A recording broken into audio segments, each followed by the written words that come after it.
All right, there's a first time for everything, and this is the first time I've ever unboxed a product that was sent to me by one of you. Yes, a fan sent this in, can't remember his name, or even if there was a name attached to it in the first place, but I unboxed this already on Awesome Hardware during a segment of Mail Time, and I took it out of the box, showed it to you guys, and put it back in the box. Haven't touched it since. But it's sort of a unique product that's sure to generate some level of discussion, so I figured I would give it a closer look today. It's from, or it was purchased from, the folks at addictedpc.com. From what I can tell, they're a smaller company that manufactures RGB power cables. Now, I initially decided against making this video. I tried really hard to not make it. But after seeing how well the Lian Li Strimmer 24-pin RGB cable video did, I'm doing it for the views, all right? You might as well crumple up my integrity and throw it into an RGB bucket.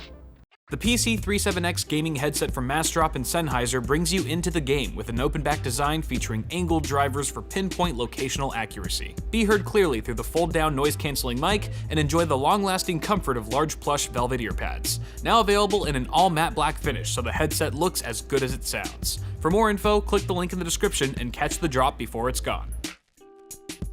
Now, the price that's listed on the website for this cable is $40 US. $40 for an AC cable that lights up. I would have to imagine that this is really aimed at enthusiasts who are looking for every last bit of flair for their custom PC. A nice finishing touch if you are really investing that amount of money into your build. So with that in mind, let's take a look at this niche product. Starting with the cable itself, measures about 5 feet long. I would describe the cable itself as being thick, for lack of a better term. The cable's got a really wide gauge to it that doesn't really kink. It feels super rugged and durable, and it's got a really nice white sleeving on it that seems fairly high quality from what I can tell. There's no fraying. You get some really beefy heat shrink on either end, and the cable terminates to a standard male and female plug. However, I believe the RGB lighting only exists in the female plug housing, whereas this end just doesn't light up, but it plugs into the wall, so I guess that's okay. You won't be able to see it much anyway. Then again, how many people can say that if they plug this into the back of their system right now, they'd be able to see it anyway? I don't know. It's an RGB cable, I'm not gonna ask questions. And then stemming from the heat shrink on the female side, you get a 4-pin 12-volt connector that you would connect to the RGB header on your RGB supported motherboard, which would give the RGB element inside this housing its power and illumination, of course. That would have me believe that you could customize the lighting with your motherboard manufacturer's software like Asus or Sync or MSI Mystic Light. As far as accessories go, it's pretty barren. There's no documentation, no instruction manual. However, you do get a couple little accessories, including a 4-pin 12-volt extension cable that measures about 6 to 8 inches long, and an expansion cover with a couple cutouts so you can route your RGB cable from the back of your case to the inside of your case, and then connect it to the RGB header on your motherboard. But enough talking about this silly RGB product, Kyle. Plug it in and let me see what it looks like. Okay, you win. Well, would you look at that?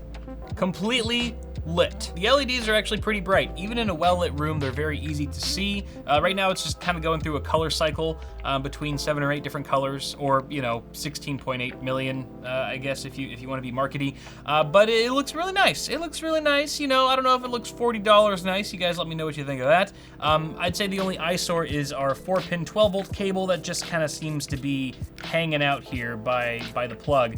You could probably zip tie it down, find a way to make it look a bit more graceful, but it is kind of just free-balling it in the meantime. Now, I tried to install Asus Aura on this system because we're using an Asus motherboard, and it's not working. Asus makes some of the best motherboards and graphics cards in the world, and yet their freaking RGB app doesn't work half the time. I don't know what's up with it. So I can't actually test it firsthand, but I did verify on the Addicted PC website that this will work with your motherboard software. It doesn't say which ones, doesn't list specific ones, but it makes sense that if you're plugging it into an RGB header on your board, that the appropriate software will be able to change the color that's going to that particular header. So that's it. That's the RGB power cord from Addicted PC. I think the question we set out to answer at the beginning of this video was why?